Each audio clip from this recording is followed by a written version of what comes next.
এখানে জীবন আর মৃত্যুর মধ্যে কোনো ব্যবধান নেই। ধ্বংসস্তূপের নিচে চাপা পড়া মানুষের আর্তনাদ বাতাসে মিশে গেছে।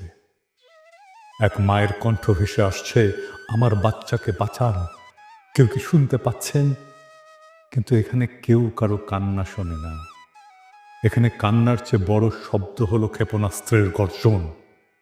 ইফতারের পর ক্লান্ত শরীরে একটু বিশ্রামের আশায় যে পরিবার শুয়ে পড়েছিল, কয়েক সেকেন্ডের ব্যবধানে তারা ধূলিসাৎ হয়ে গেল।